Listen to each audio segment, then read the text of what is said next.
Bem, bom dia para todos e todas. Estamos dando início à sessão 1, chamada Sessão História Econômica e Economia Internacional, da 9ª Jornada de Pesquisa do Instituto de Economia da UFRJ, ano 2020. Este ano, devido ao que a gente está vivendo da pandemia, do novo coronavírus, temos que fazer de maneira virtual. E espero que ano que vem façamos de maneira presencial.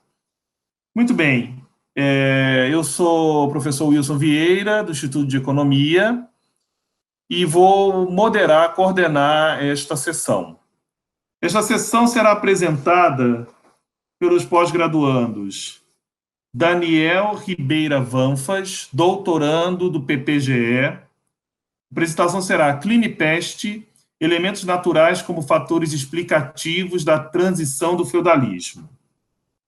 A segunda apresentação será feita pelo Guilherme Celestino Souza Santos, doutorando do PEP. O PPGE, Programa de Pós-Graduação em Economia, e o PEP, Programa de Pós-Graduação em Economia Política Internacional. E a segunda apresentação do Guilherme, o tema vai ser o padrão ouro na dinâmica do poder no sistema internacional. E o terceiro tema, terceira apresentação, será feita pelo Luiz Tornag, mestrando do PEP. O título, The Golden, Glorieuse. Aí em alemão vai ser difícil ler, né? Wissenschaftswunder, que eu não sei pronunciar isso. Depois pronuncia, por favor, Luiz. Miraculo, What Made the European Economic Grow? Essas são as três apresentações.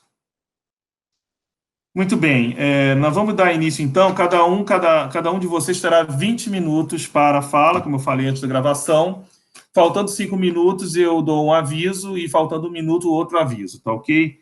Então, vamos começar a apresentação com você, Daniel Ribeira. Você sabe compartilhar o arquivo aqui para a apresentação? Você vai ter alguma apresentação?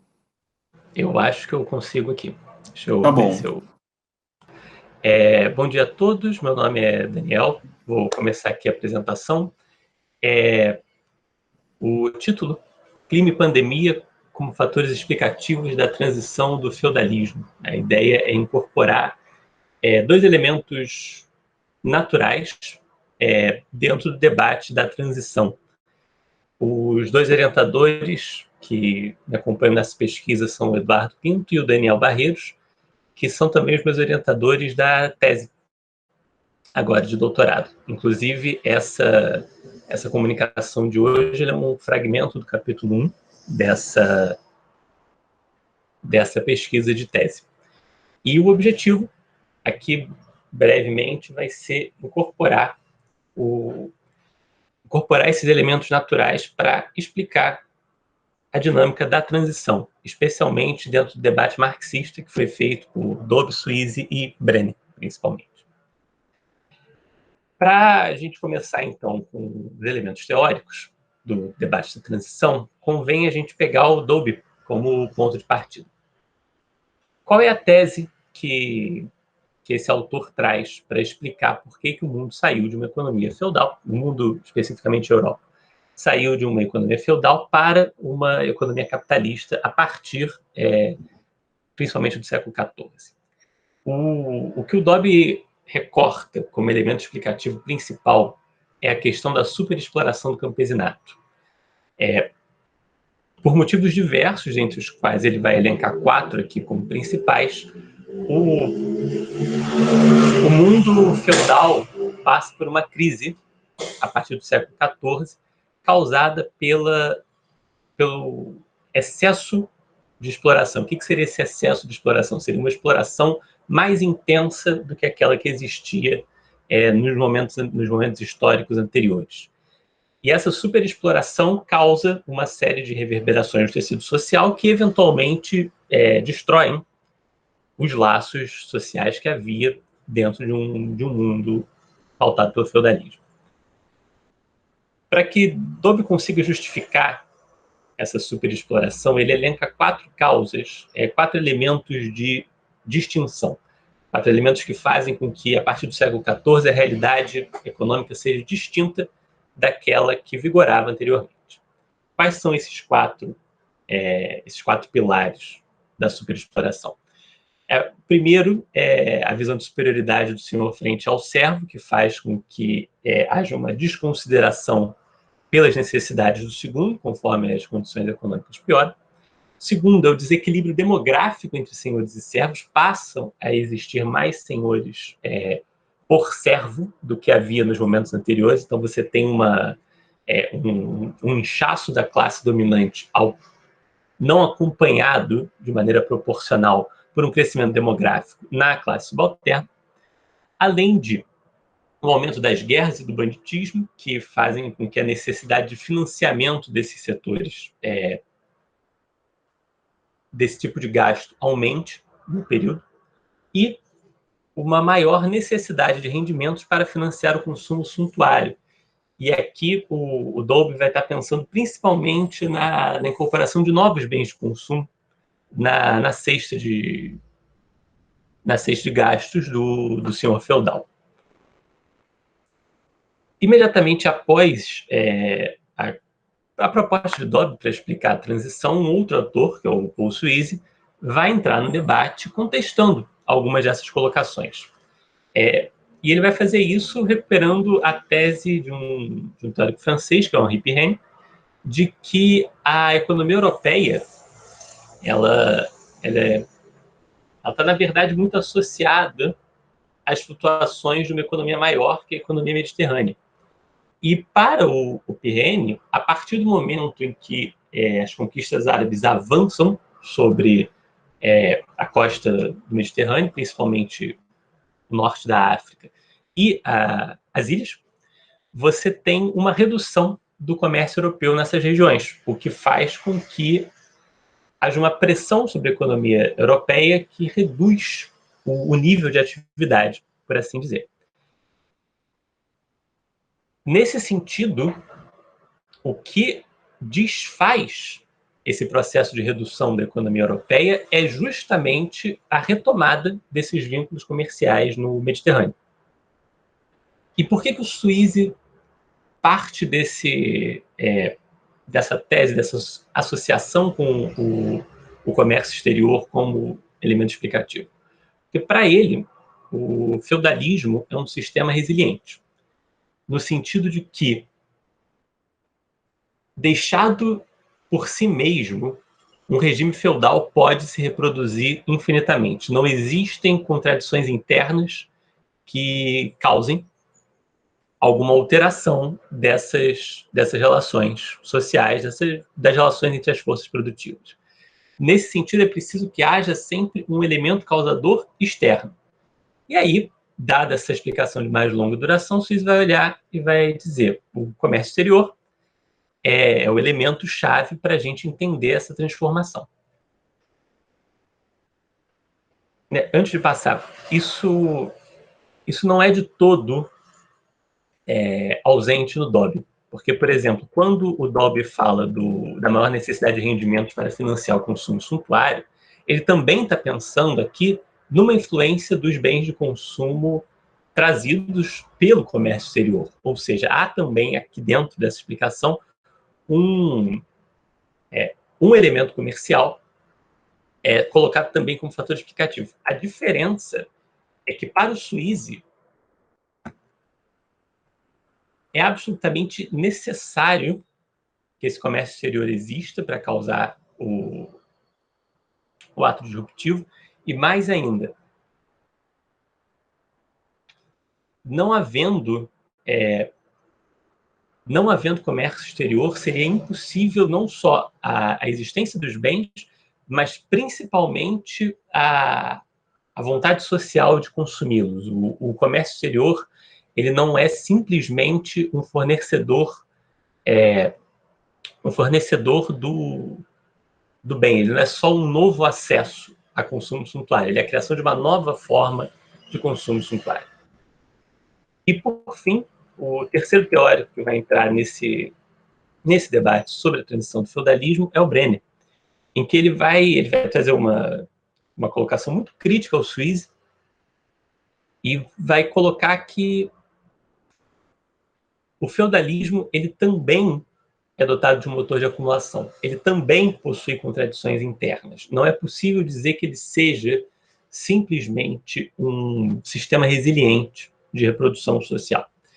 Ele possui contradições inerentes a si mesmo e, deixado por si só, vai necessariamente se transformar em outra coisa. Por que o Brenner fala isso? Porque, na concepção teórica dele, você precisa de um determinado nível, de um determinado patamar de extração de excedente pelas classes dominantes que garantam a sua reprodução social enquanto tal. Então, não é possível simplesmente adaptar-se socialmente, enquanto classe dominante, a um patamar menor de excedente. Não é possível simplesmente aceitar, coletivamente, no topo pelo menos, ser mais pobre.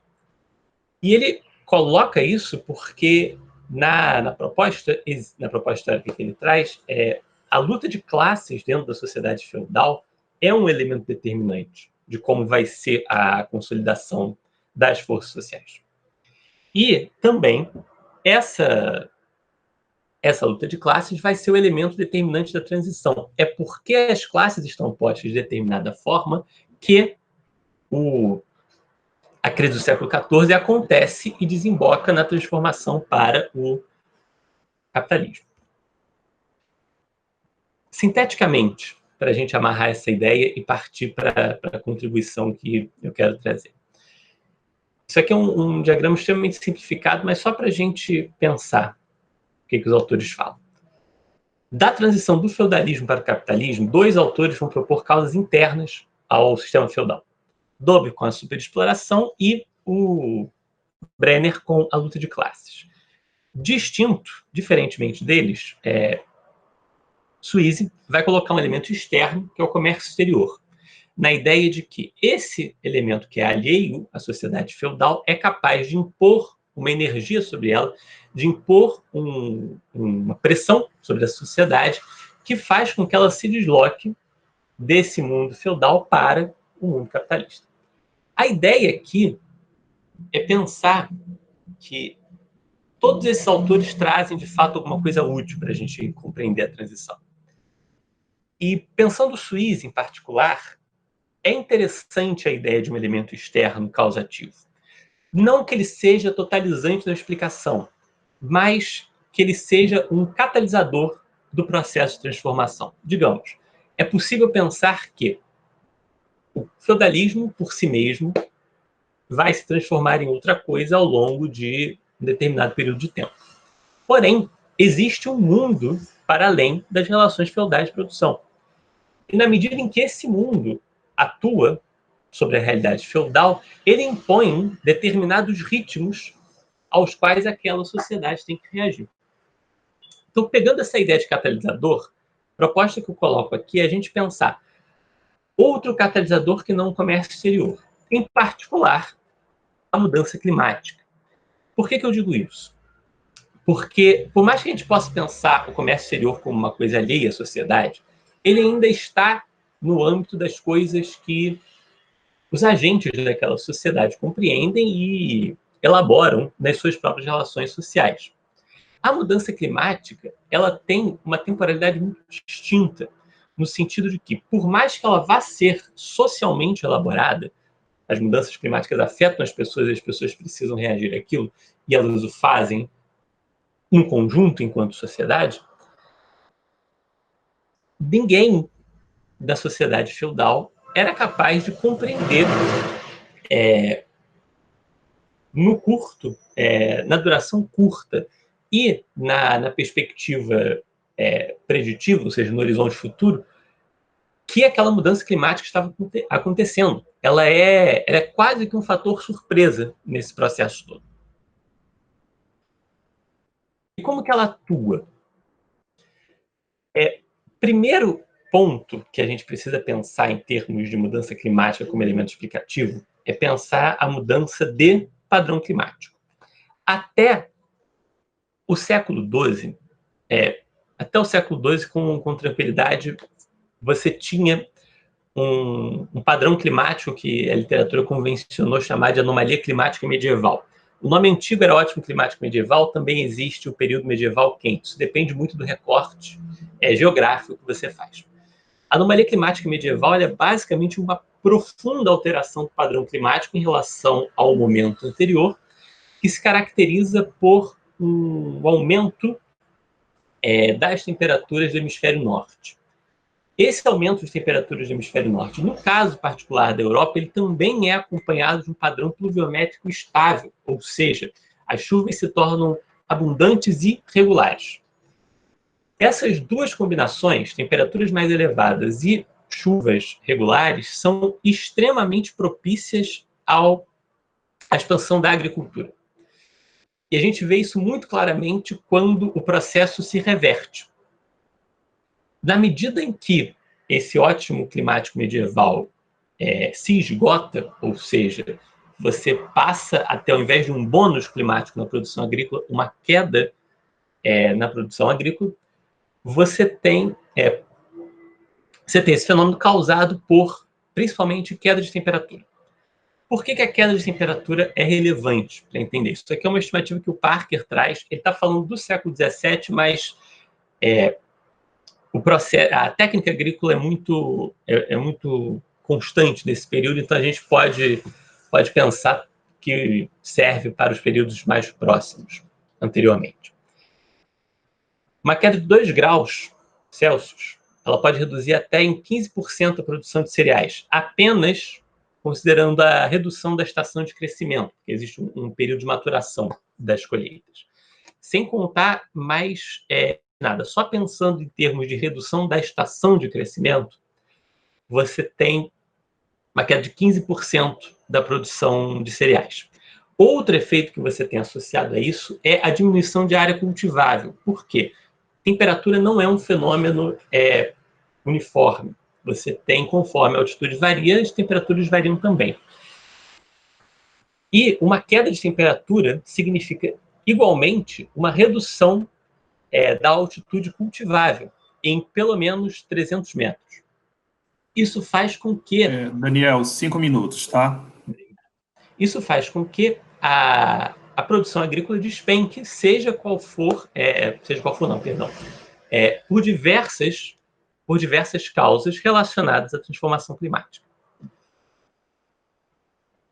Num cenário em que a técnica de produção é constante, a produtividade de trabalho e a produtividade de capital sejam constantes, isso leva a uma redução do produto e do excedente dessa sociedade. Além disso, a peste negra que vai atacar a Europa no século XIV, ela é também subproduto da mudança climática. Por quê? Na medida em que você sai da anomalia climática medieval, você altera o padrão pluviométrico da Ásia Central. Isso significa que você começa a alternar mais frequentemente períodos de chuva excessiva e de seca excessiva. Isso causa um desequilíbrio populacional dos guerbilos, que são roedores nativos. São roedores que se alimentam das gramíneas da região e, conforme as chuvas se alteram, essa população de guerbilos aumenta, conforme aumenta a disponibilidade de gramíneas, e diminui conforme diminui a disponibilidade de gramíneas. O que acontece? Após os períodos de chuva, esses roedores se espalham para as áreas próximas em busca de novas fontes de alimentação e entram em contato com populações de roedores humanos, de roedores urbanos, que, por sua vez, passam a circular pelas rotas de comércio, espalhando a Yersinia pestis, o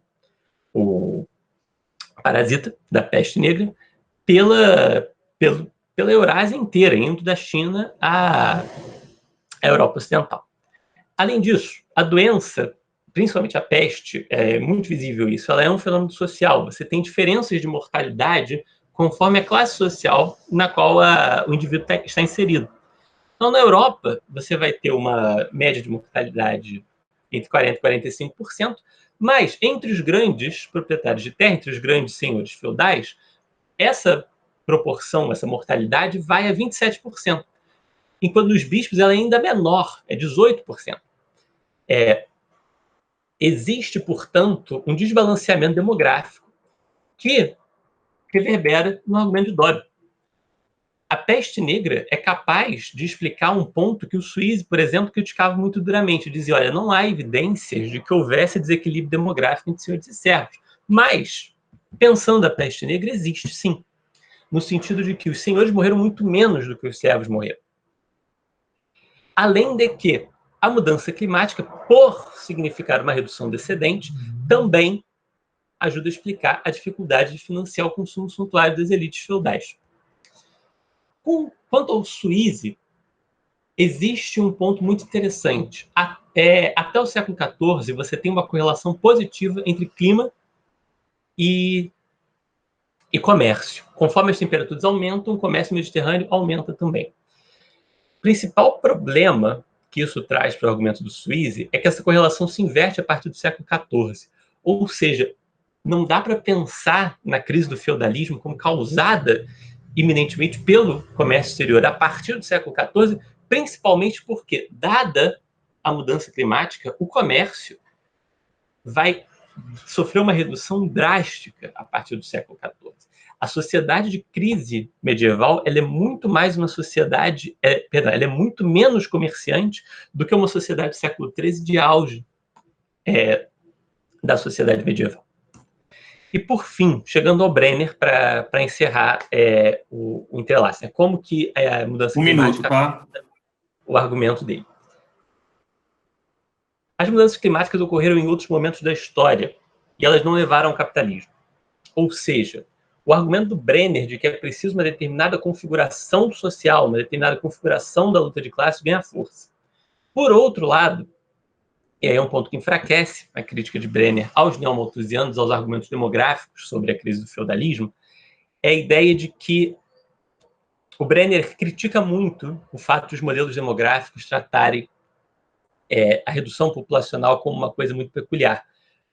E eles dizem que não basta a peste negra, o Brenner diz que não basta a peste negra para explicar 100 anos de retração populacional.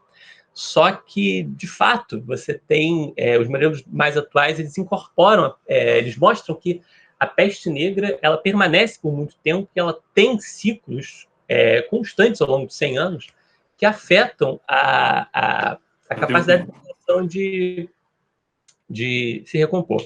Bem, era isso. Fecha a apresentação. Ok, muito obrigado, Daniel. Eu agradeço. Agora nós vamos para a apresentação do Guilherme Celestino Souza Santos, doutorando do PEP, título Padrão Ouro na dinâmica do poder no sistema internacional. Vamos lá, padrão ouro na dinâmica do poder no sistema internacional. Eu sou, como falou, doutorando no PEP, né? Isso aqui é um trabalho que, de alguma maneira, vai entrar na minha tese, mas ainda não estou vendo como é que vai, em que capítulo e de que forma vai entrar, ainda estou articulando isso. Mas justamente para falar sobre a questão do padrão ouro, como que ele se estabeleceu, como que funciona o sistema monetário no sistema internacional, né? Então, minha ideia aqui é falar um pouquinho rápido com você desses temas, assim, pincelar um pouco essas questões, como é que elas estão sendo articuladas aqui na minha cabeça, para ver se a gente está pensando. Então, primeiro, pensar essa relação como o sistema internacional interestatal, esse que se formou aí depois do feudalismo, né, que o colega colocou agora, como é que ele, de alguma maneira, ele se articula, né, pela disputa entre os estados, mas formando um sistema financeiro, uma praça internacional de bancos e mercados de títulos que, de alguma maneira,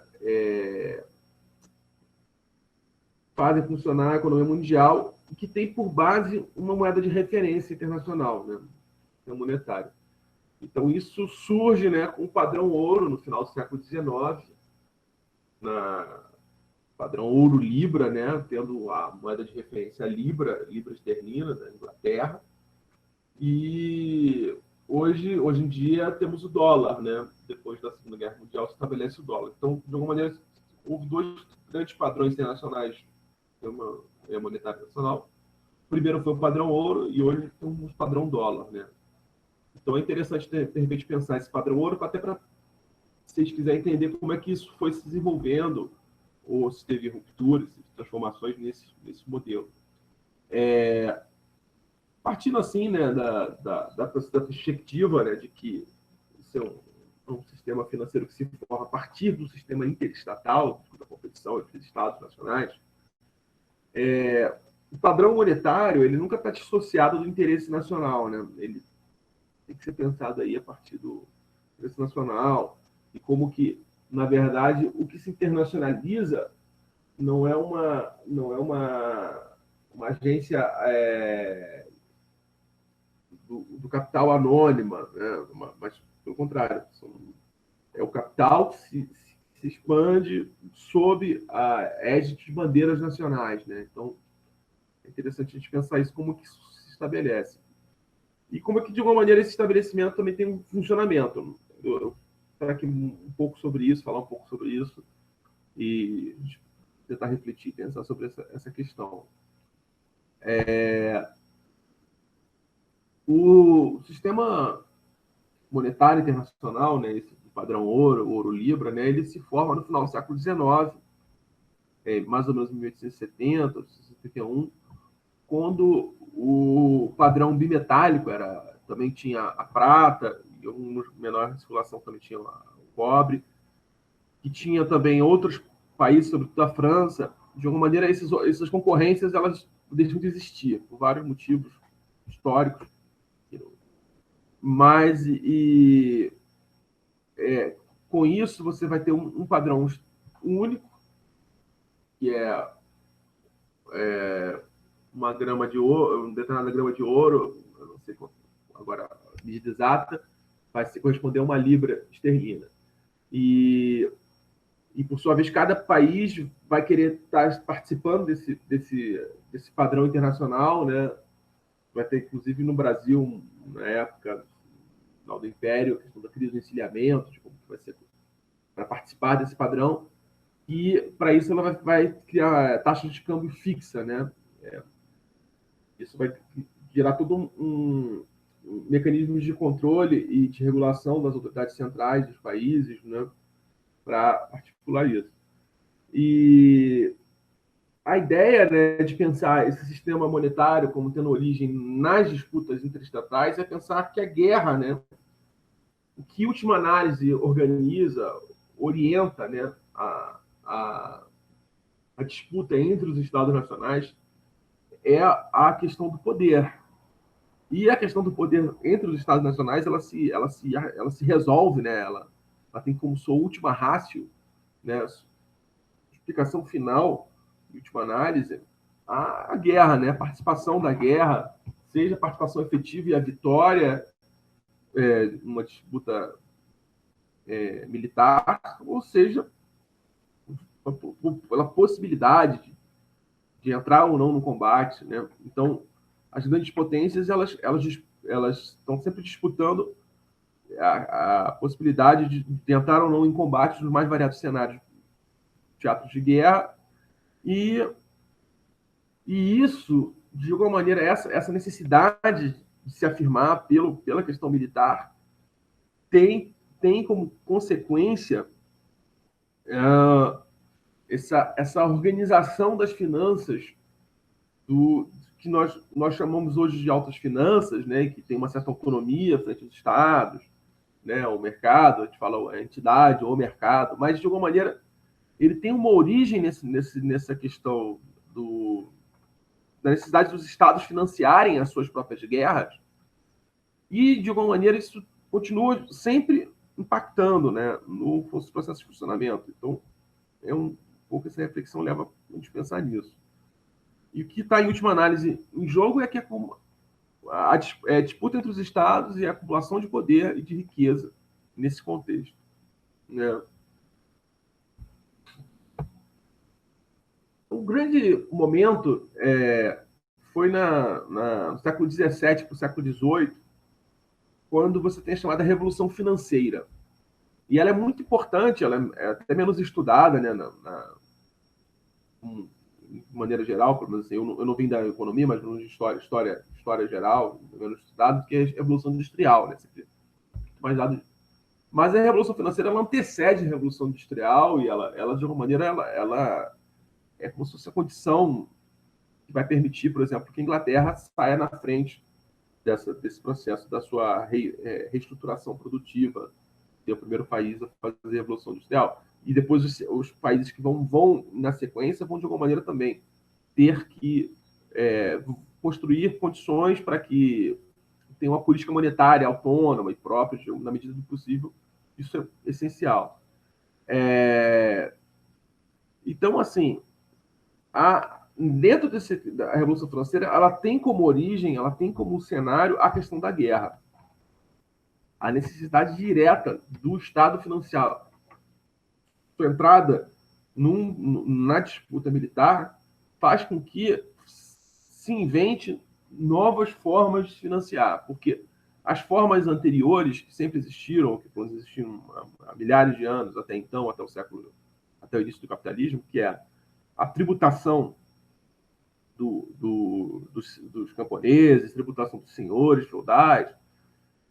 Outra forma também, a coisa de você botar ligas não preciosas no metal, fazer inflação, né? Seria inflacionar, né, a moeda, né? Desvalorizar a própria moeda para poder gerar recursos.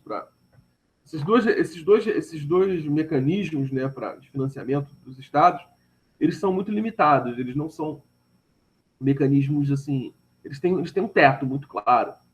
Então,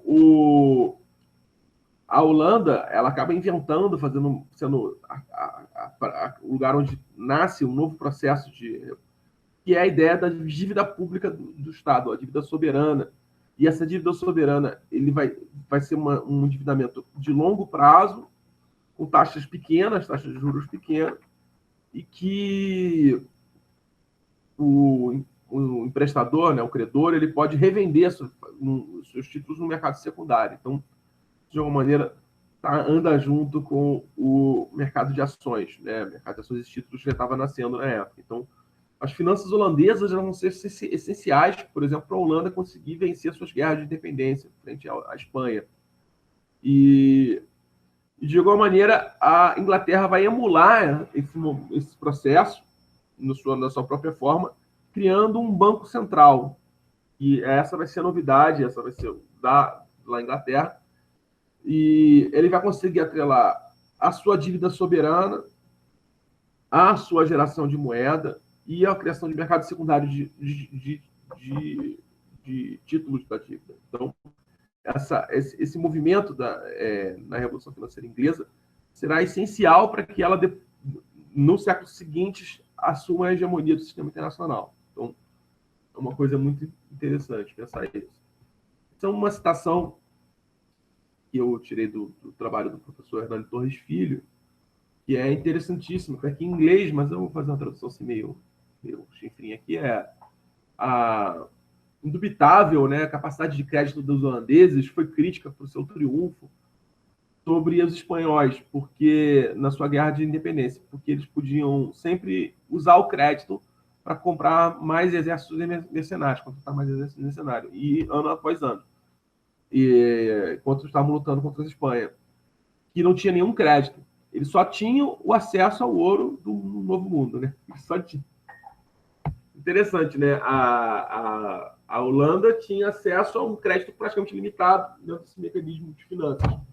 Enquanto que a Espanha só tinha todo o ouro do Novo Mundo, né? Das Américas, ouro e prata das Américas, só isso. Quer dizer, como que é questão de escala, né? É uma outra escala, é uma outra escala que estamos falando, né? Essa citaçãozinha, só uma citação rápida aqui, acho que essa aqui é mais importante. Desculpa. Aqui.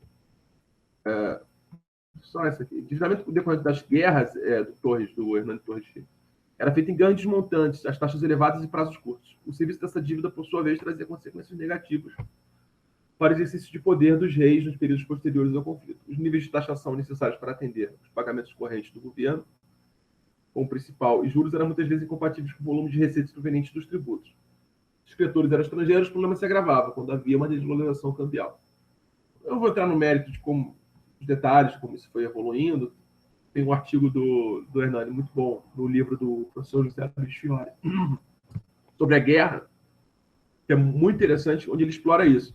Eu chamo a atenção só para esse gráfico, que você vê como que aqui na virada do 18 para o 19, a capacidade de gastos do Estado inglês ela salta exponencialmente, justamente pela capacidade de se financiar para as guerras. Se você for ver, quando tem os picos, são momentos de guerra. Esses picos, eu não tenho como apontar, mas vocês estão vendo que tem uns picos.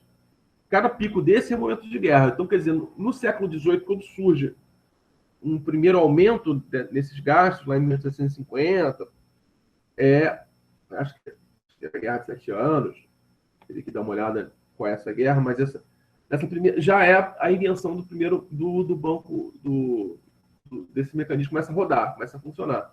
E para o século XIX, isso ganha um caráter exponencial, né? Esse gasto. E você vê que o que puxa esse gasto é o gasto militar.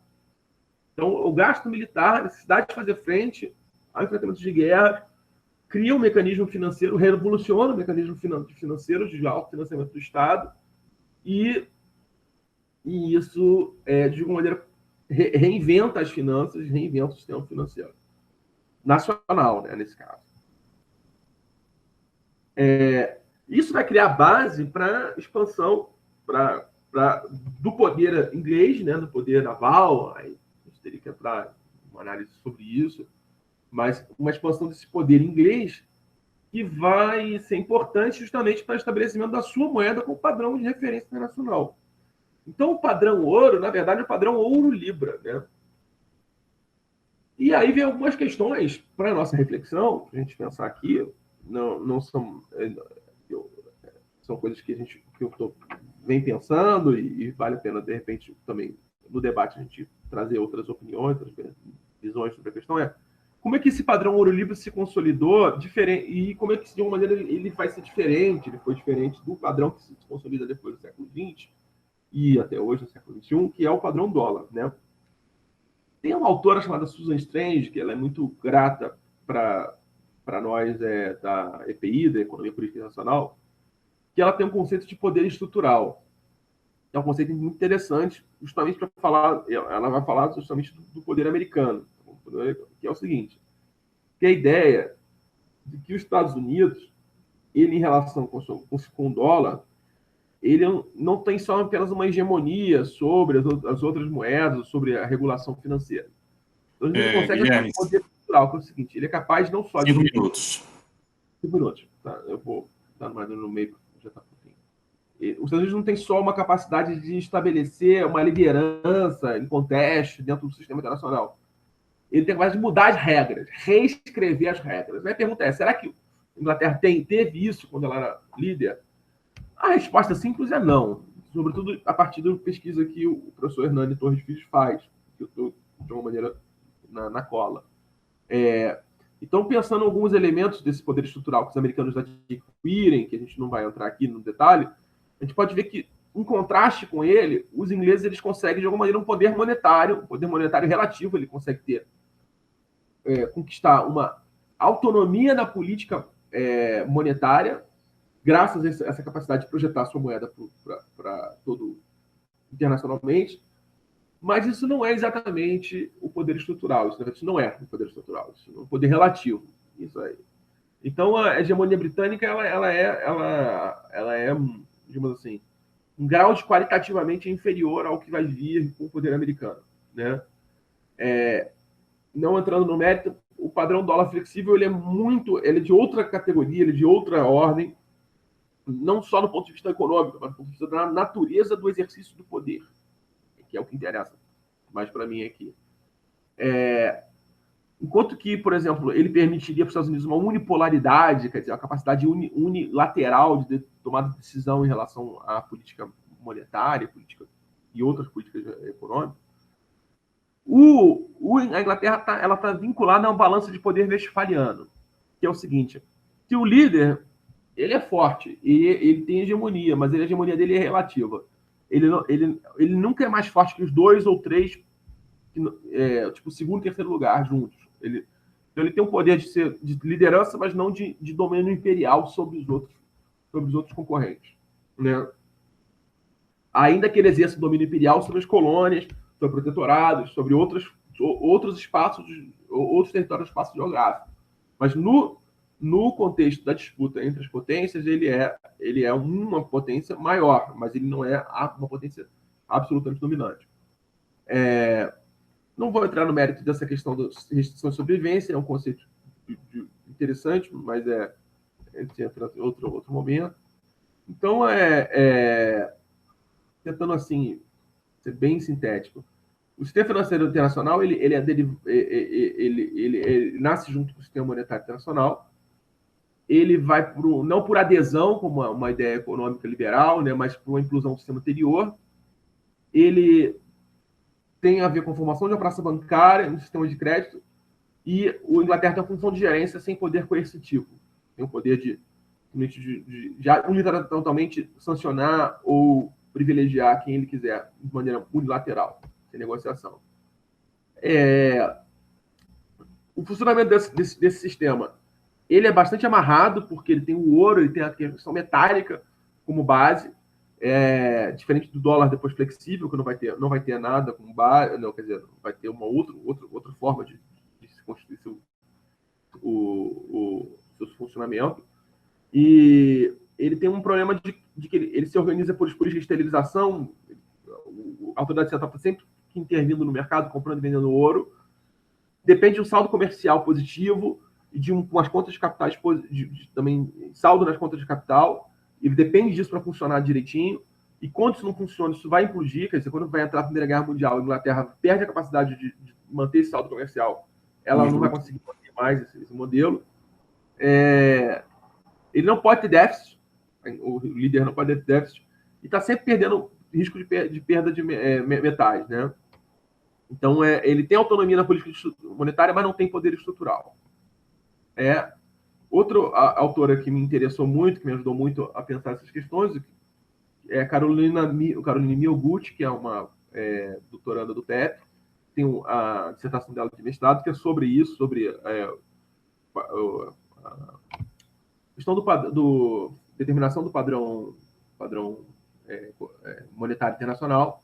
Ela fala sobre o padrão ouro e depois sobre o padrão dólar. É uma dissertação muito interessante, está disponível na internet, para quem quiser ler. Só vou ler a primeira aqui, só para a gente fechar a primeira citação. A hierarquia monetária internacional se estrutura em torno da moeda da potência central, que assume a função de meio de pagamento internacional. O país emissor da moeda internacional desfruta de um privilégio de senhoriagem e não sofre restrições no seu balanço de pagamentos, que possibilita alavancar sua capacidade de financiamento, que, em última instância, contribui para a manutenção de sua posição de poder, a partir do desenvolvimento do seu poderio militar e o controle sobre tecnologia e progresso técnico. Nessa ordem hierárquica, os ajustes de balanço de pagamentos se impõem sobre os demais países, reproduzindo e perpetuando a assimetria do sistema. Então, acho que com isso eu consegui dar um balanço geral do que está pensando. As duas grandes referências, como eu falei, foi o professor Hernandes Torres Filho, o livro sobre a guerra do Fiore, e essa pesquisa da professora Carolina, que é um exemplar muito boa para a gente pensar isso. Então, tá ok, muito obrigado, Guilherme. Vamos passar agora, sem mais delongas, para a terceira apresentação do Luiz Tornag. Vai falar de Gaulle, de Glorieuse, uma expressão em alemão, miraculo, what made the European economic grow. Bem. Bons dias para todos. Antes de mais nada, começar pela...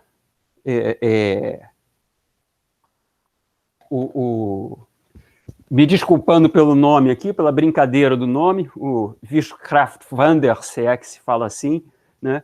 Ou assim como se fala o miraculo econômico na Itália, né? Tem toda uma mística em torno desse período, como sendo um período excepcional, e eu não vou entrar aqui muito no quanto isso se justifica, né? Vamos falar rapidamente sobre isso, mas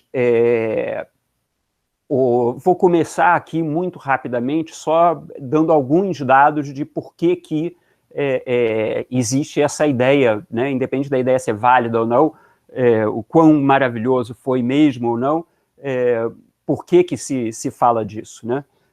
O fato de estar em vários nomes é só representativo de que isso não foi um fenômeno isolado aqui ou ali, na Europa toda e no próprio Estados Unidos, né, Europa Ocidental, né, em vários países da Europa Ocidental, isso foi um período realmente excepcional no sentido muito concreto, no sentido de que aconteceu alguma coisa ali que nunca tinha acontecido antes e que não aconteceu depois.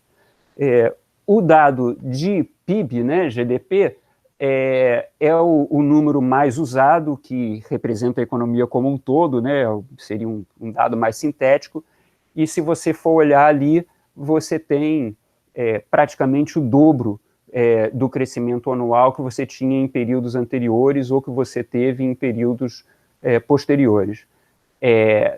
Parte desse crescimento tem a ver com crescimento populacional também, mas mesmo se você bota o PIB per capita, ainda assim você está falando de uma taxa que é praticamente o dobro, mais do dobro do que se tinha antes e quase o dobro do que veio depois. Aqui essa tabela só vai até 79, mas mesmo depois disso a gente não teve, por um período tão longo, um crescimento tão grande. Outros dos dados que são muito falados são o crescimento do investimento fixo, em capital fixo, o crescimento da exportação, a queda do desemprego é uma das coisas importantíssimas porque elas refletem esse lado da vida real das pessoas, né? Então a gente está falando de um período de crescimento que não foi só o crescimento da economia como um todo, isso também teve um impacto na vida das pessoas diárias. Aliás, isso é uma coisa importante ter em mente, que cada um desses números aqui, eles são traduções de mudanças que estão acontecendo no mundo real, né? Um outro dado importante disso aí a gente está falando de 25, 30 anos, que não só cresceu, como teve uma estabilidade muito grande, né? Então, você não teve nenhuma queda importante, nenhuma crise importante nesse período comparado com crises que existiram antes ou depois, né? A explicação mais comum para isso tudo seria um círculo virtuoso, né? Então, você tem um aumento da demanda que gera confiança nos empresários para investir, né? Esses empresários investindo estão botando mais máquinas nas suas fábricas, mais tratores nas suas fazendas, o que aumenta a produtividade, aumenta a capacidade de um trabalhador que fazia 100 carros por mês, agora consegue fazer 200 carros por mês, obviamente estou inventando um número qualquer aqui, né? Isso permite um lucro maior, né? Na medida em que você tem uma queda no custo de produção, né? E aí, se você tem uma queda no custo de produção sem uma queda correspondente nos preços, parte dessa folga pode ir para os trabalhadores.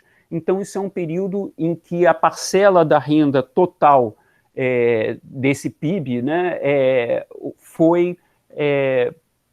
cresceu a parcela que está indo para os trabalhadores em relação a períodos anteriores. Quer dizer, foi um período de crescimento com distribuição de renda, o que não é uma coisa comum. Muitas vezes, num período de crescimento, você tem o contrário, a gente viu isso depois com Reagan e tal, você tem um crescimento, mas com um achatamento da pirâmide. Aqui a gente tem um crescimento com um alargamento da pirâmide, que não é uma coisa comum.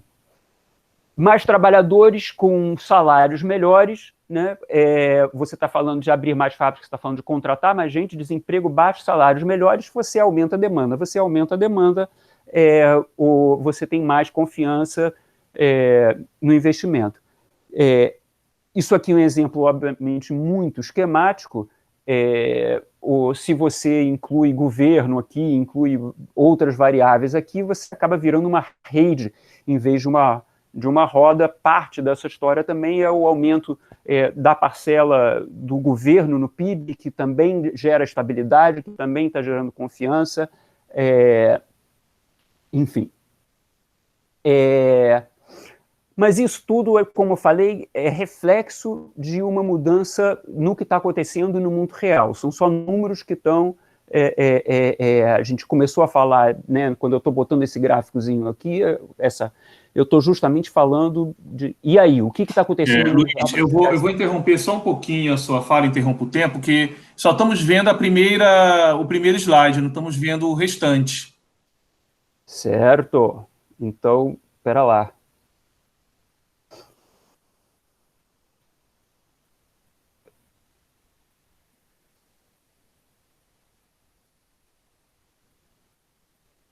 Agora veio, não? Veio o Structure of Employment, é esse mesmo, né? Isso. Reproduzir, Então, tá. quando eu estava falando do desemprego, eu estava falando desse beleza. período grande de desemprego baixo aqui, tá? Aqui os dados da estabilidade, né? Isso aqui é o círculo virtuoso, né? Bom, isso veio junto com uma mudança estrutural, né? Que é um fenômeno também conhecido, né, um fato estilizado que é muito citado em vários contextos, de que você tem uma diminuição da quantidade de pessoas na agricultura indo para a indústria e depois da indústria para os serviços. Quer dizer, o que eu estou dizendo aqui esses dados todos são reflexos de uma mudança real na economia. Tem um lado de tecnologia aqui, né?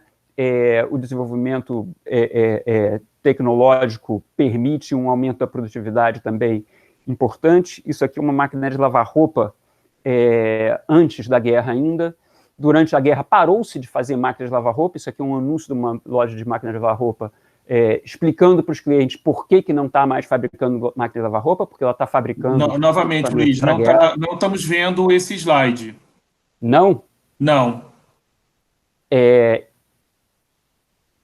E agora, você consegue ver, não?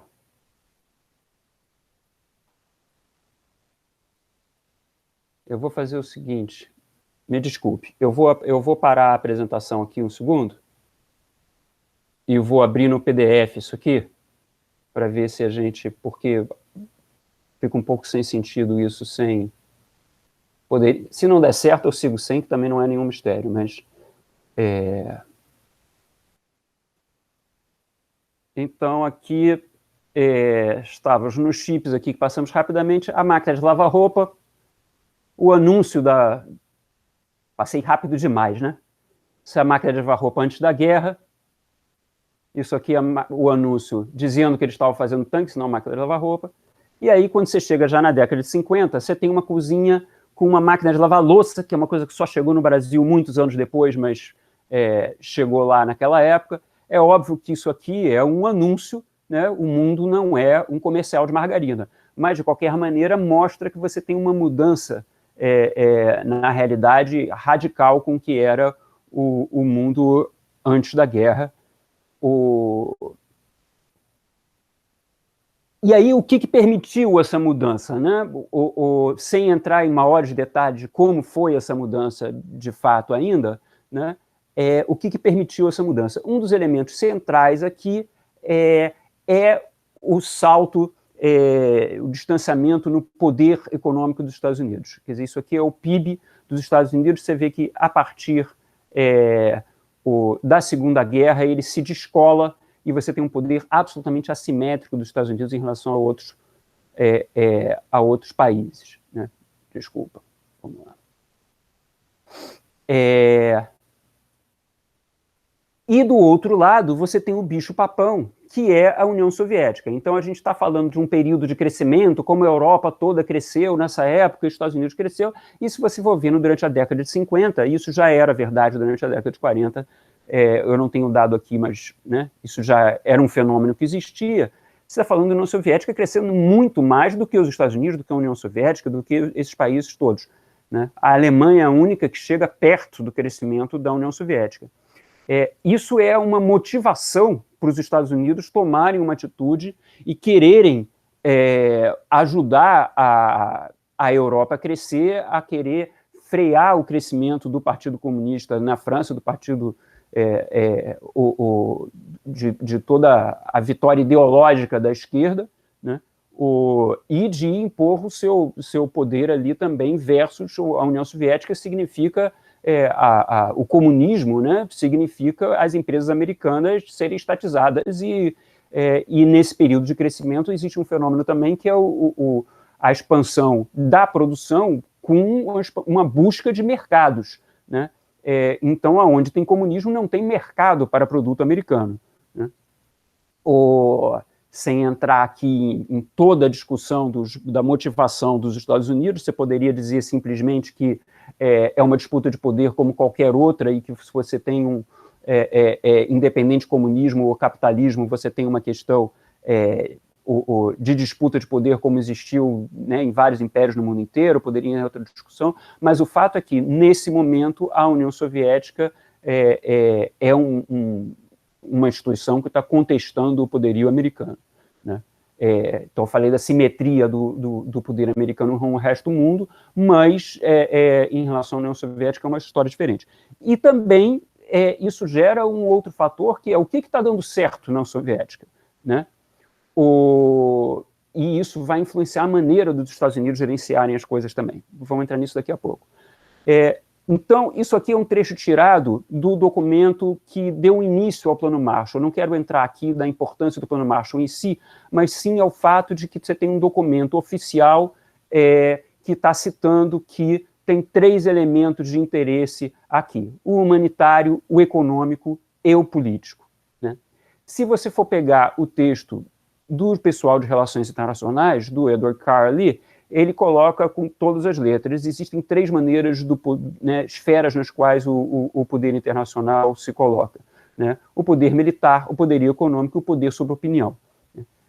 O poder econômico está citado igualzinho nos dois, o poder da opinião está ligado ao discurso humanitário dos Estados Unidos, inevitavelmente, e o poder político, nesse momento, no momento em que você tem, por exemplo, a Alemanha, que foi o país que mais cresceu naquela tabelinha aqui, ele está com ocupação militar americana. Você tem tropa americana e, no primeiro momento, inclusive, o governo é gerido pelos próprios Estados Unidos. De fato, você só vai ter eleição, só vai ter um governo de alemães mesmo, já no final da década de 40. Né? E estávamos falando do poder da opinião. Isso aqui é uma pesquisa nos Estados Unidos sobre o que os americanos acham dos russos, né? E você percebe o salto aqui absurdo na opinião pública, que 9% das pessoas achavam os russos cruéis, 50% dos americanos passam a achar os russos cruéis.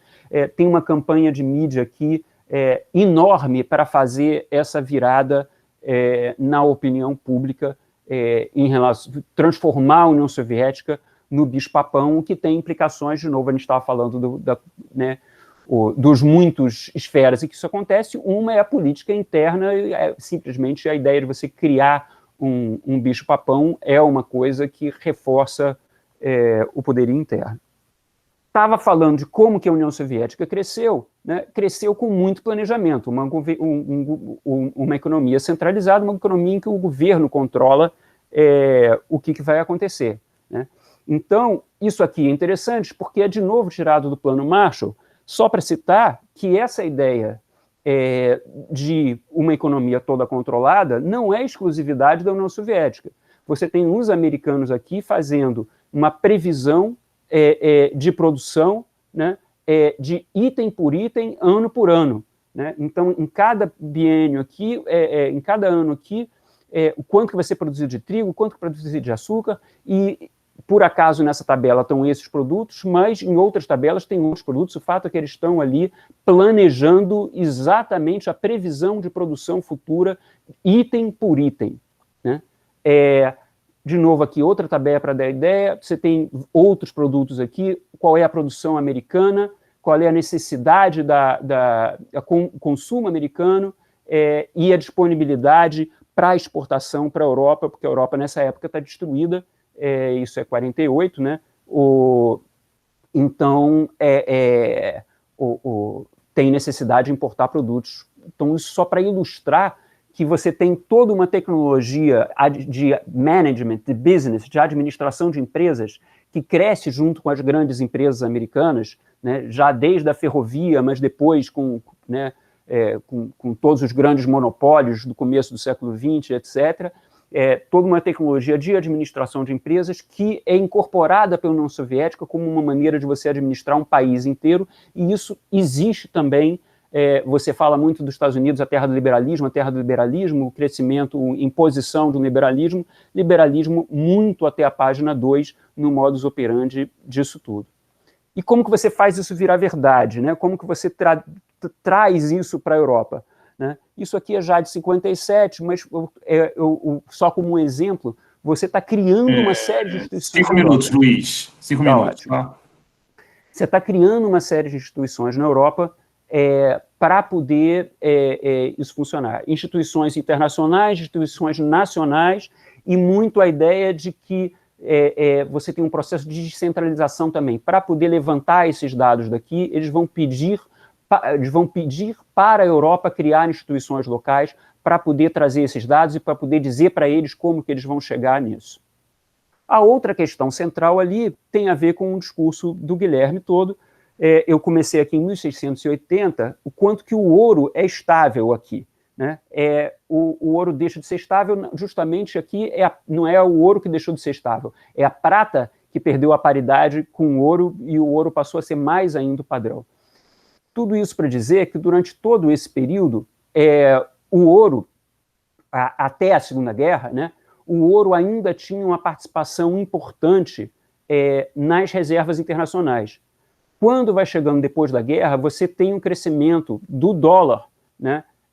Você está chegando em 62 aqui, 20% das reservas internacionais são em dólar. Isso para quê? Eu estou dizendo aqui que aconteceu uma coisa que tem tudo a ver com aquela explosão que o Guilherme falou antes, mas de uma maneira muito mais importante, porque hoje a gente está acostumado que um dólar vale $1, mas isso só foi verdade a partir de 71. Mas durante esse período todo, você teve os Estados Unidos disponibilizando, quer dizer, como é que você cresce? A pergunta é, como é que você cresce? Você cresce através de planejamento, e você tem que ter recursos para abrir essas fábricas, você tem que ter disponibilidade de recursos. Você não pode ter um garrote, né, de uma economia restritiva. Né? E você está tendo essa disponibilidade de recursos através de um sistema financeiro internacional. Né?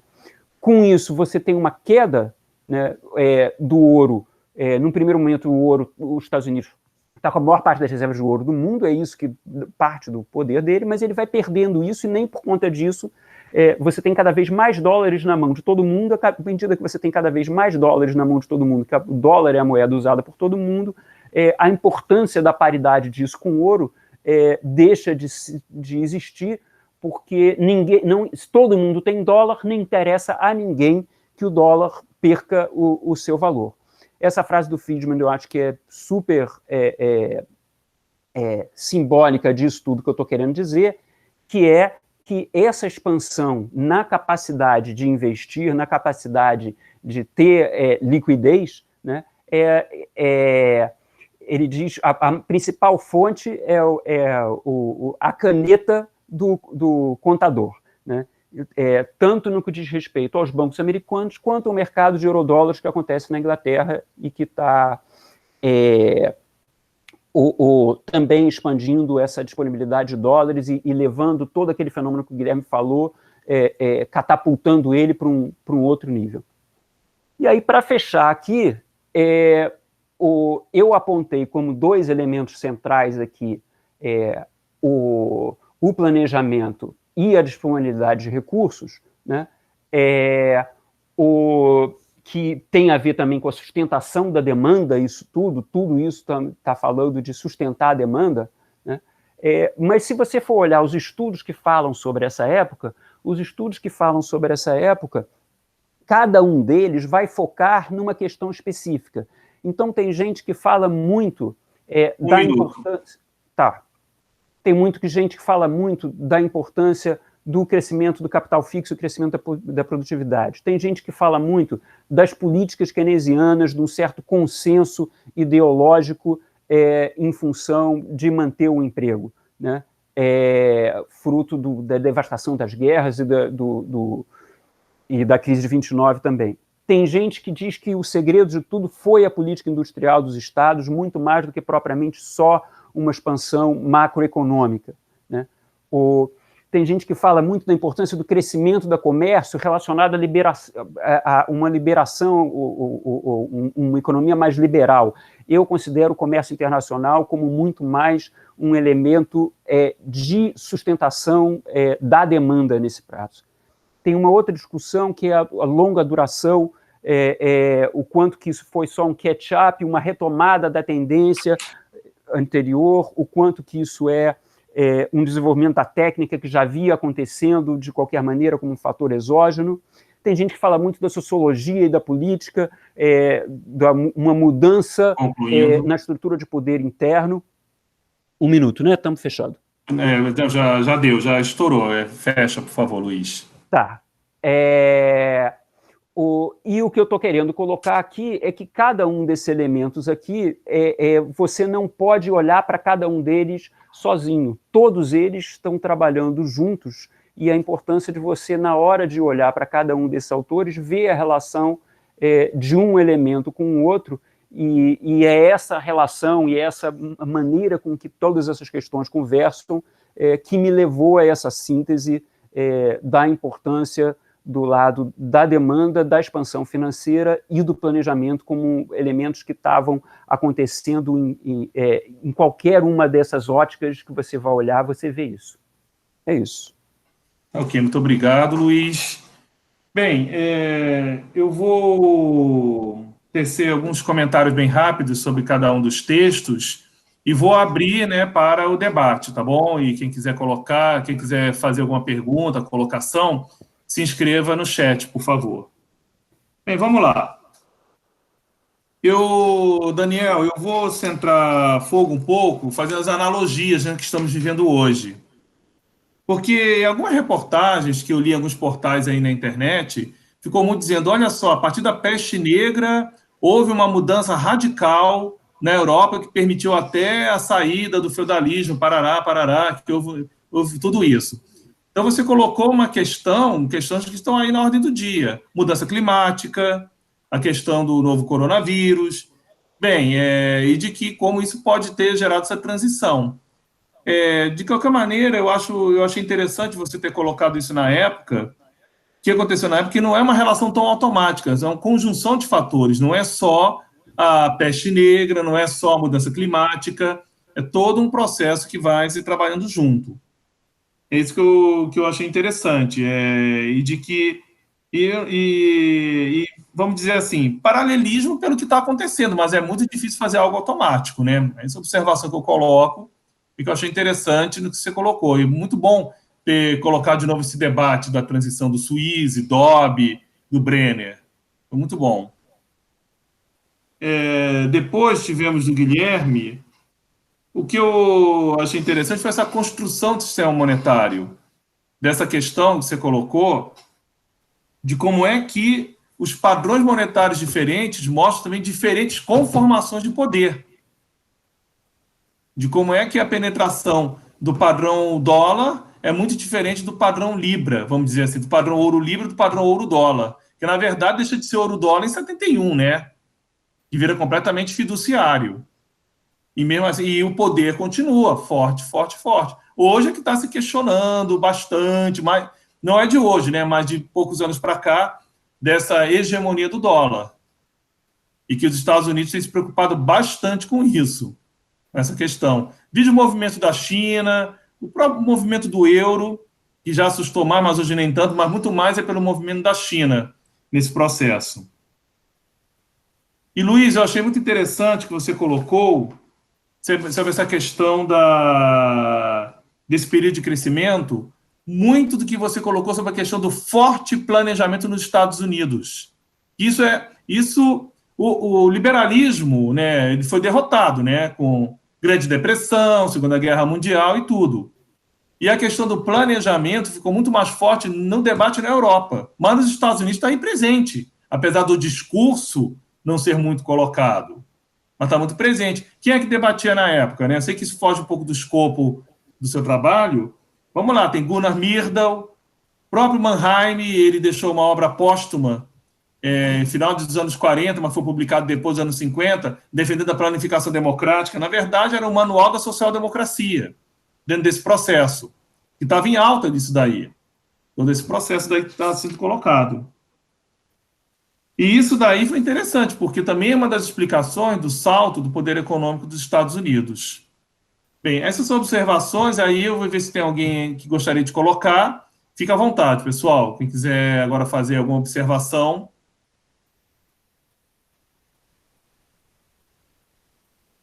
Se não, eu passo a palavra para vocês, se quiserem fazer alguma complementação das apresentações de maneira bem rápida, ok? E aí a gente vai vendo se vai aparecer mais pessoas aqui no chat que queiram fazer alguma pergunta. Eu tenho uma pergunta para o Daniel. Opa, Daniel entrou no debate. Não, Daniel Weinfels. Weinfels, eu falo Daniel, confundi Daniel Barreiro. Por favor, Luiz. Você fala da peste e de uma mudança, da queda de produtividade, etc., da peste, dessa mudança do lado da luta de classes, né? E aí a pergunta é o quanto que isso já era visível e presente antes da peste. Você falou um pouquinho sobre isso, mas se você puder explorar isso um pouquinho mais. E a outra questão é a questão da fronteira geográfica ali mesmo, né? Quer dizer, na Europa Ocidental, você está cercado de mar por todos os lados, menos no Oriente, né? E no Sul, no Sudeste, você tem uma contestação ali do poder turco, aqui para usar o termo atual, né? O que você não tem da mesma maneira mais ao norte, e você tem uma fronteira que não é uma fronteira rígida ali, mas você tem uma mudança muito grande no que vai acontecer ali em relação à Europa Ocidental. E aí a minha pergunta é o quanto que isso é tributário à própria peste e o quanto que isso é tributário à questão de, quer dizer, tem uma fronteira que está ali até hoje, né? E de onde veio essa fronteira? Ela já estava lá antes da peste? Até que ponto ela já estava lá antes da peste? Até que ponto ela foi reforçada pela peste? Né, como que essa fronteira se estruturou? Posso complementar para o Daniel também mais uma pergunta? Opa, vai lá, Guilherme. Uma curiosidade, porque você falou que também acabou que houve uma pressão demográfica assimétrica, até eu fez pensar no coronavírus, que pegou muito mais a classe trabalhadora, a classe camponesa, do que a classe senhorial, né? Eu queria que você explicasse um pouco melhor como que foi essa pressão demográfica e como que isso impactou no colapso, né? Um pouquinho melhor. Bem, alguém mais tem alguma pergunta? Então eu vou passar a palavra seguindo a ordem, né? O Daniel, o Guilherme e Luiz Tornaghi. Por favor, Daniel. Opa, obrigado aí pela palavra. Para começar, então, pela sua colocação, Wilson, realmente não é só peste e não é só mudança climática. Você precisa ter... toda transformação que acontece, ela precisa ser conduzida pela sociedade que está posta ali. Você tem diversos outros exemplos dessa conjunção pandemia e clima acontecendo ao longo da história, e todos eles são momentos de ruptura, embora essas rupturas sejam muito diferentes entre si. Porque, por exemplo, você tem registro de um movimento, de uma conjunção extremamente similar com peste bubônica e resfriamento do hemisfério norte no século VI, já da Era Comum. E não saiu o capitalismo dali, mas saiu o feudalismo. Você teve uma tremenda transição do modo de produção social. Com a desintegração do Império Romano no Ocidente, acabou qualquer possibilidade de você unificar aquela região num império, como fora nos séculos anteriores, e você altera drasticamente a forma as relações sociais de produção. Você sai daquele regime latifundiário escravocrata do Império Romano, e as próprias elites locais que foram elites no Império Romano se convertem em elites feudais num processo de assimilação das novas populações que estão chegando, que são, inclusive, populações migrantes refugiadas de uma transformação climática. Só que, dada a estrutura daquela sociedade naquele momento histórico, você não vai ter um grande arrendatário capitalista, como você vai ter a partir do século XV na Europa, principalmente na Inglaterra. Então, não dá para a gente pensar que tem mudança climática, tem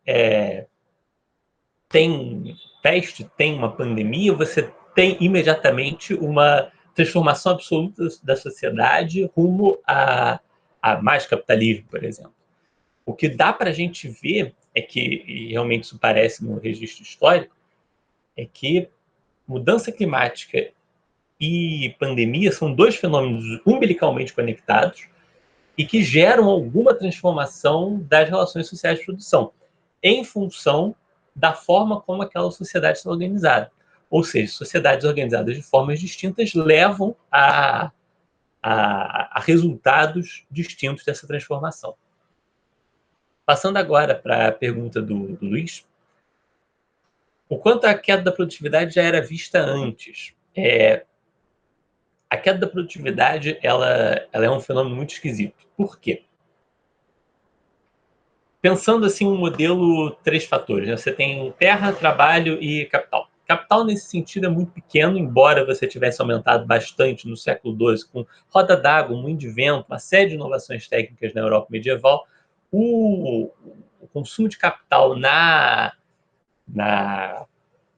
produção agrícola era relativamente limitado. Os principais fatores são terra e trabalho.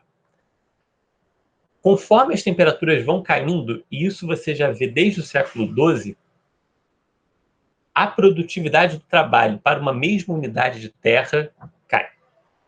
E cai constantemente. É um processo que o pico foi no século XII, e a partir dali é ladeira abaixo.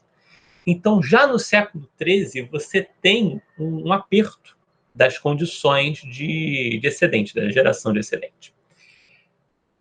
Tanto que, no começo do século XIV, em 1315, você tem uma fome avassaladora. Quando você vê o gráfico populacional, é a maior queda populacional da história da Inglaterra, que só vai ser superada pela peste negra. Assim, você já tem grandes efeitos você já tem grandes eventos de mortalidade, você já tem grandes efeitos de contração populacional em função da redução da produtividade do trabalho para uma mesma unidade de terra. O que acontece é, uma vez que a peste negra bate e você tem uma mortalidade da ordem de quase 50% da população, como mostrei ali, 40, 45%, você altera completamente a disponibilidade de terras nos países europeus. Então, você compensa no primeiro momento, você compensa o déficit que aconteceu antes por um deslocamento em direção a terras mais produtivas. Porque no século XIII, dada a expansão demográfica, você tem picos demográficos na Europa inteira, a produção agrícola está pressionando as terras marginais, as terras que têm uma menor produtividade frente aos núcleos de exploração desse sistema. Quando as pessoas morrem, você compensa a perda da produtividade do trabalho aumentando a produtividade da terra. Então, o momento imediatamente posterior à peste negra, ele é um momento de bônus de produtividade. Você aumenta o excedente coletivo. O que vai acontecer? O processo de resfriamento ele não é interrompido. Então, você não consegue ver, no médio prazo, como que fica essa equação. Se a maior disponibilidade de terras de maior qualidade, no longo prazo, vai ou não aumentar a produtividade em comparação com a queda da produtividade da terra por consequência da diminuição das temperaturas. Ou seja, a partir do final do século XIV, já no século XV, essa equação ela fica indeterminada. Então, assim, logo antes da peste, você tem claramente uma perda de produtividade. Logo depois da peste, você tem claramente um aumento de produtividade. Logo em seguida, você já tem uma indeterminação. Por quê? O processo de deterioração climática continua, mas o processo de deterioração populacional estanca. Quanto à fronteira da Europa, eu não sei te dizer como que vai ser no Oriente, porque a gente tem muito menos dados sobre isso. A maior parte dos dados que a gente tem é sobre a Europa Ocidental, e em particular sobre a Inglaterra. Então, o que eu posso te dizer baseado na experiência inglesa? A relação de fronteira pós-peste negra, ela sofre um abalo muito grande, porque por mais que você desenhe no mapa a fronteira, o que garante ou o que faz aquilo ser real é a ocupação populacional naquela área. A partir do momento em que você perde metade da população, e você perde essa população de forma não homogênea, a relação que as pessoas têm com o território muda muito drasticamente. Você deixa de ter um processo de expansão territorial e você passa a ter um processo de retração territorial. A cobertura florestal na Europa aumenta. Isso é sinal de que as pessoas pararam de cultivar aquela terra. Então, ao invés de você ter as pessoas sendo forçadas à fronteira, você tem pessoas cada vez mais isoladas umas das outras. Então, você entra num processo quase de autonomização das comunidades. Na Inglaterra, por exemplo, você para de pensar em termos de ir para a fronteira para cultivar. Na colonização da Europa Oriental, você para de pensar de pegar servos e ir para a fronteira, e você passa a pensar em termos de é preciso impedir que as pessoas abandonem a fronteira. Na Europa Ocidental, isso vai se manifestar como um processo de reenraizamento das populações servis.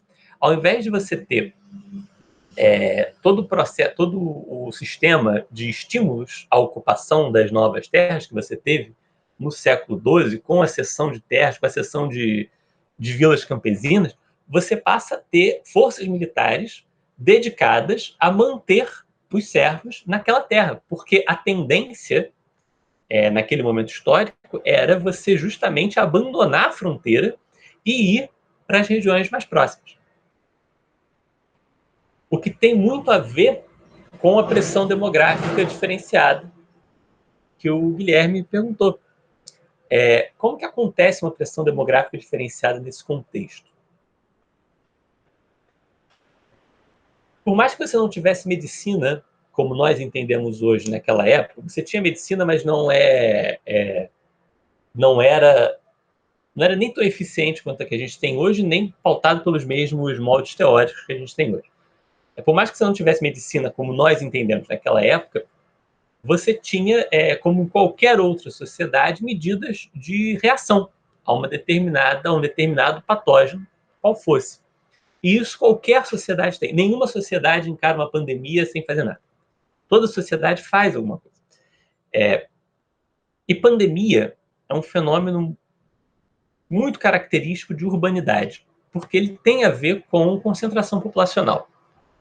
Como é que as sociedades reagem às pandemias? Essencialmente, elas abandonam as cidades. Então, existe um processo de isolamento social em qualquer evento pandêmico. A forma como esse isolamento social se dá é que varia conforme o contexto histórico. Nessa época, isolamento social era pegar as coisas e sair das cidades, porque as cidades viravam cemitérios, completamente.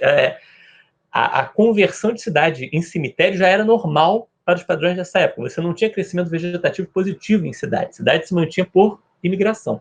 Num contexto de crise, as pessoas morrem assim aos borbotões na cidade. A mortalidade em Londres é estimada em mais de 60%. É uma coisa completamente fora da curva. E as pessoas reagem a isso saindo da cidade. Só que existe um problema. Algumas pessoas têm como sair da cidade, outras pessoas não têm como sair da cidade. Analogamente à nossa situação atual. Você tem uma parcela da sociedade que não pode fazer isolamento social porque, se parar de trabalhar, passa necessidade.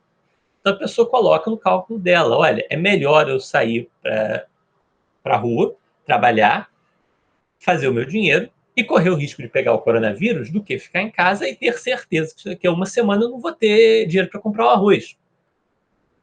Esse cálculo também estava posto no londrino do século XIV. O londrino do século XIV pensava, eu queria muito ir para a minha propriedade no campo, visitar o não sei das quantas shire que tem lá.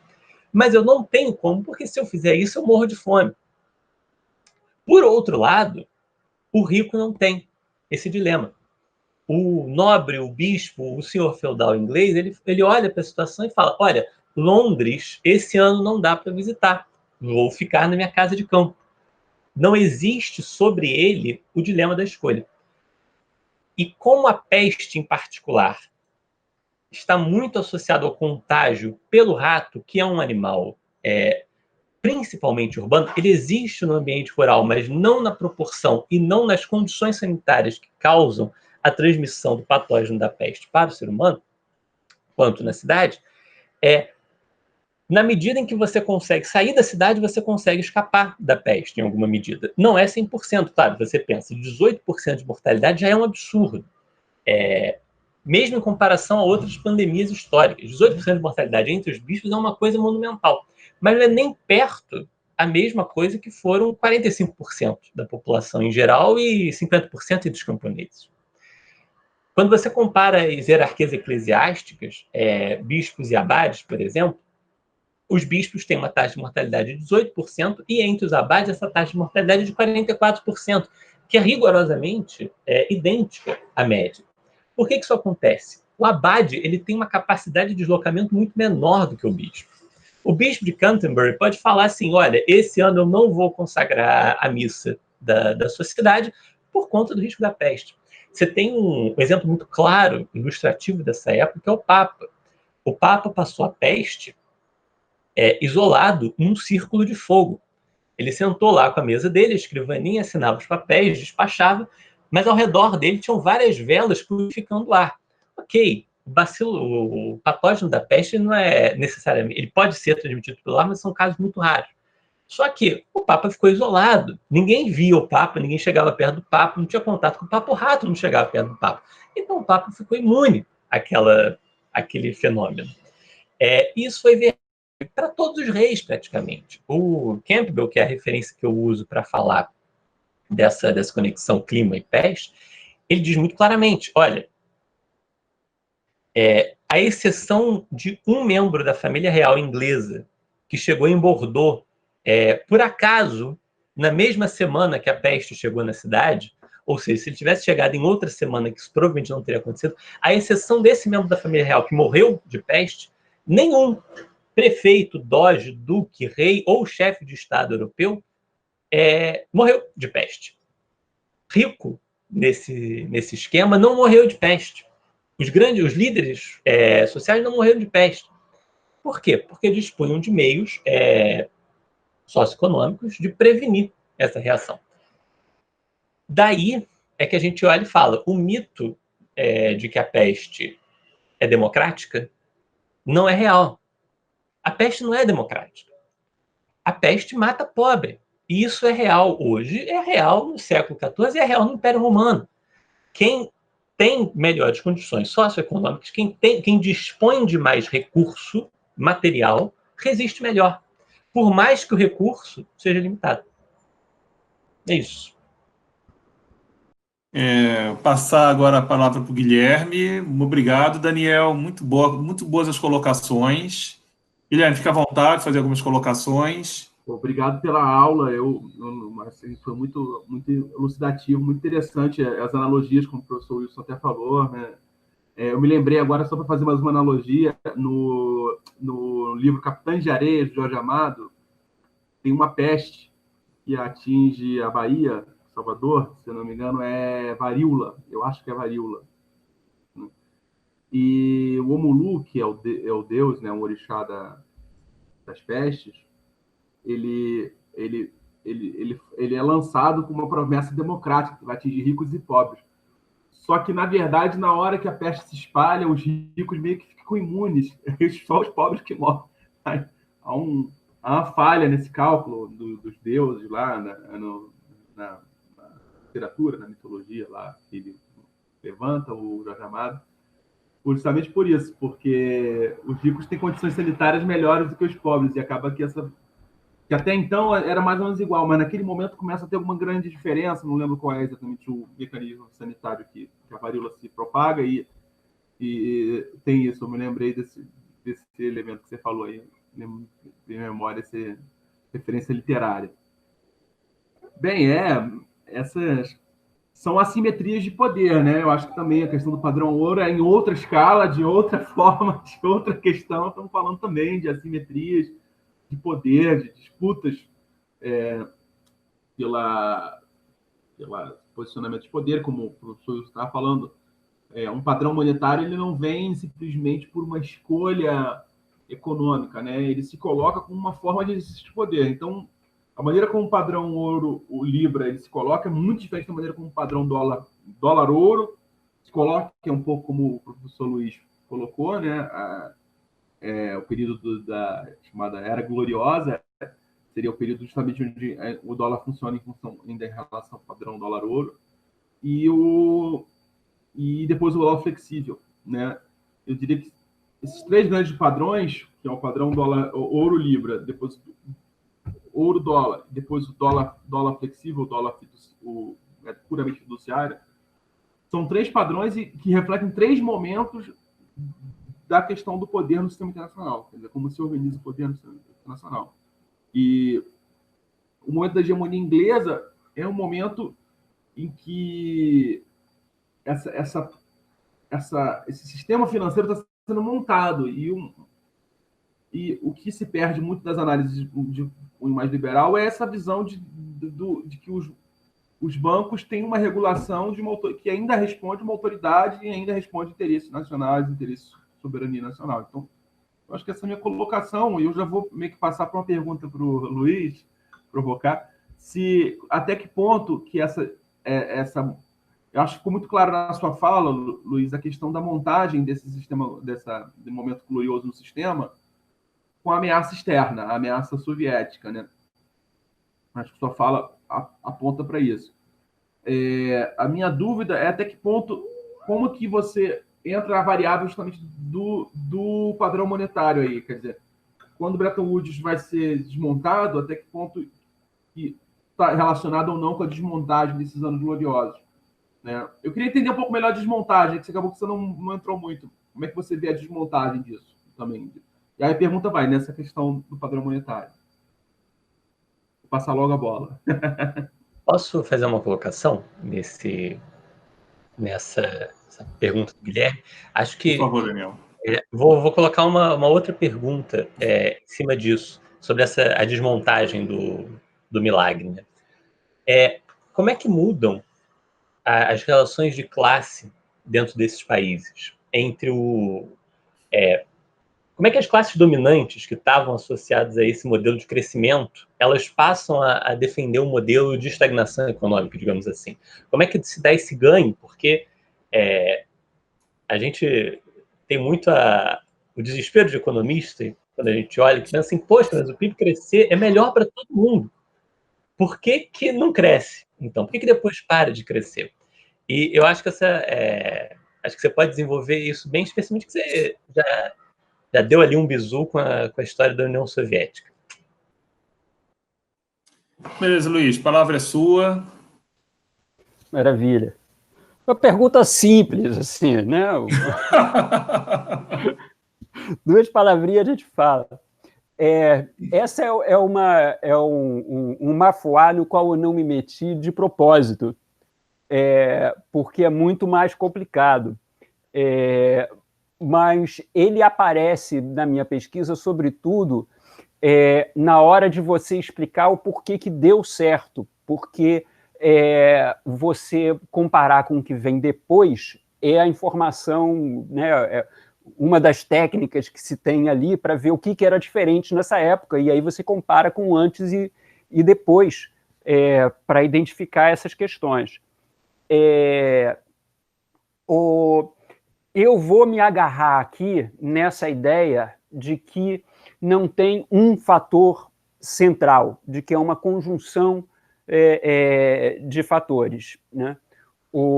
Então, se você pensa, por exemplo, na expansão do dólar, isso é uma coisa que eu vejo de uma maneira muito em termos de uma história mais longa, né? Se eu posso dar um vale em vez de dar uma pedra de ouro, eu vou preferir dar um vale. E toda vez que deixarem eu pagar com um vale, eu vou optar por pagar com um vale. E à medida que, por uma série de circunstâncias que a gente falou aqui muito rapidamente, né, os Estados Unidos começou a ter esse poder de pagar com a moeda dele, né, você teve uma expansão monetária e isso acabou dando na moeda fiduciária. Então, eu estou colocando aqui que a moeda fiduciária ela é o resultado de uma trajetória longa, desde lá dos holandeses, como o Guilherme colocou, né, quando as pessoas começaram a ser capazes de investir, né, não simplesmente pegando de um empréstimo de alguém, mas criando uma sociedade de capital aberto e com papéis negociáveis, e isso dá uma explosão de liquidez que você começa a ter, a moeda é o vale, e não mais só o empréstimo, a moeda em ouro. E é um processo que vai se expandindo, o nível de alavancagem na Inglaterra aumenta e depois nos Estados Unidos explode, e agora, recentemente, primeiro com a crise de 2008, depois agora com a pandemia, a gente vê isso mais ainda. Quer dizer, toda a questão da dívida externa americana é um questionamento durante a década de 60 super importante, a dívida americana está crescendo, e aí, quando chega a 71, ele dá uma banana para todo mundo, né? Mas a questão ainda é uma questão, né?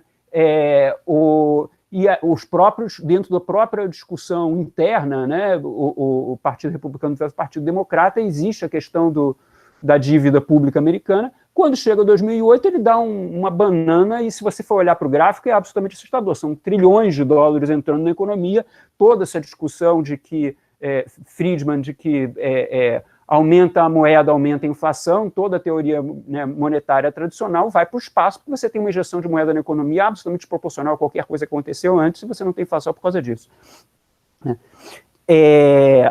Mas voltando aqui para o que deu errado, né, eu voltei aqui na questão econômica só para colocar que tem a ver essa questão da complexidade, tem a ver essa questão dos fenômenos de longa duração e dos fenômenos de curta duração. Uma das coisas que vai acontecendo durante esse processo do mesmo jeito que você teve uma transição da agricultura para a indústria, por serviços, nesses serviços, grande parte desses serviços são os serviços financeiros, inclusive seguros e etc. Né?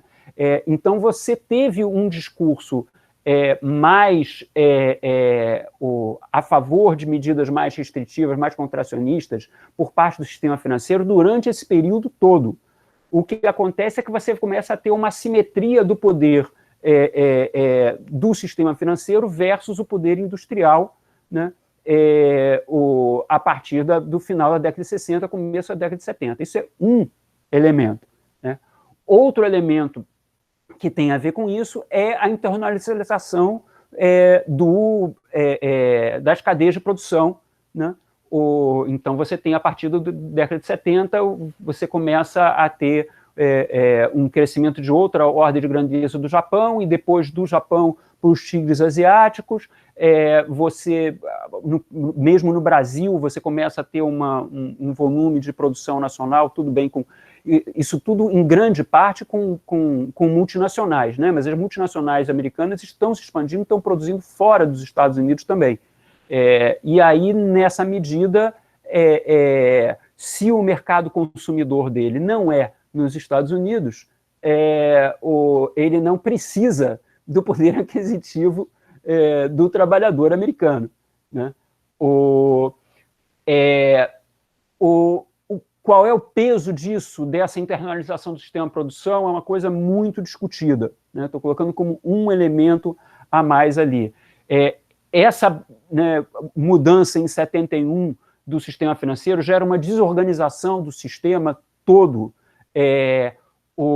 que também tem a ver com essa história.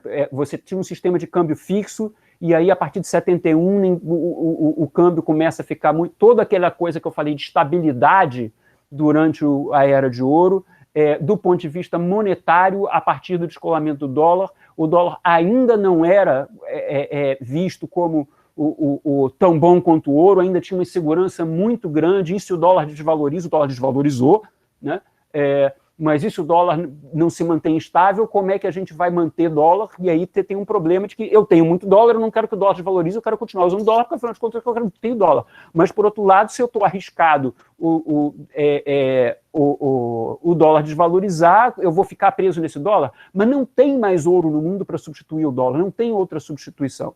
Né? A tentativa do FMI de fazer os direitos de saque não tem o apoio dos Estados Unidos, que aí é a maior economia do mundo, né? E, portanto, não se sustenta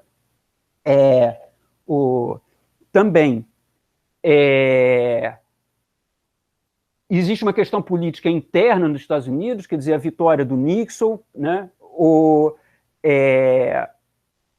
E você tem o choque de petróleo depois, né? Que foi uma variável enorme, e aí, de novo, você pode considerar que o choque de petróleo você já tem um aumento de inflação durante a década de 60 inteira, tá? Que faz, aí, de novo, o discurso eleitoral, a importância da opinião pública. Com o aumento da inflação, o foco da opinião pública sai da preservação do emprego, até porque você tem um índice de desemprego baixo, então as pessoas estão menos preocupadas com o desemprego, e você começa a ter uma inflação acelerando, você tem uma preocupação, né, política de segurar a inflação. Então isso também gera uma coisa a favor de medidas contracionistas. E, de novo, o choque do petróleo tem um impacto enorme na inflação, acentuando esse fenômeno, e você pode ver o choque de petróleo como uma coisa pontual, né? Foi porque o Israel, né, invadiu a Palestina, e aí eles reagiram, e bababá, e eles se deram conta do dia para a noite que eles tinham, que a OPEP se deu conta do dia para a noite que ela tinha o poder de fazer isso e tal. Ou você pode olhar que você tinha toda uma situação de longo prazo de poderio militar, primeiro inglês no Oriente Médio, depois substituído por uma outra maneira de se relacionar com o Oriente Médio americano, né? E que gerou conflito dentro do Oriente Médio, né? E uma série de questionamentos dentro do Oriente Médio ao poderio americano, né?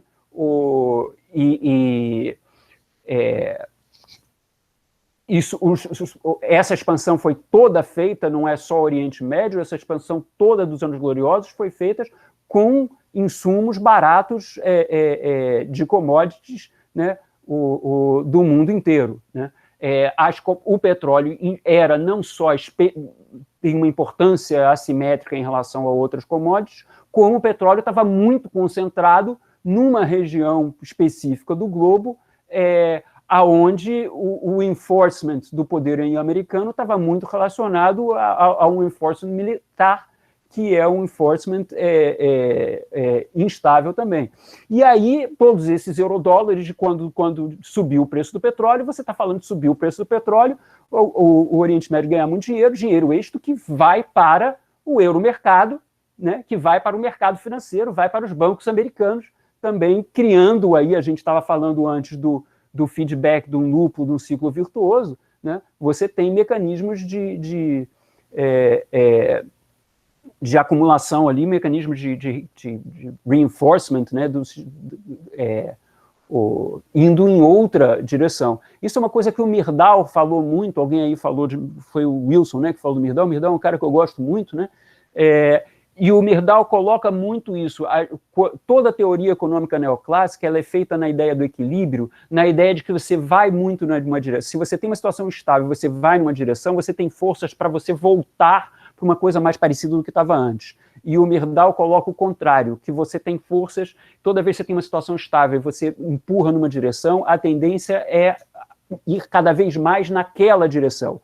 E as duas forças existem. E aí, se eu tivesse que responder, Daniel, aqui tentando amarrar a tua pergunta, eu acho que essa pergunta, a questão está muito associada exatamente a esse elemento que o Myrdal traz, como que uma desarrumação no que está acontecendo pode levar a um outro mecanismo de retroalimentação que tem eventualmente mais importância do que qualquer tendência ao equilíbrio de uma teoria econômica tradicional.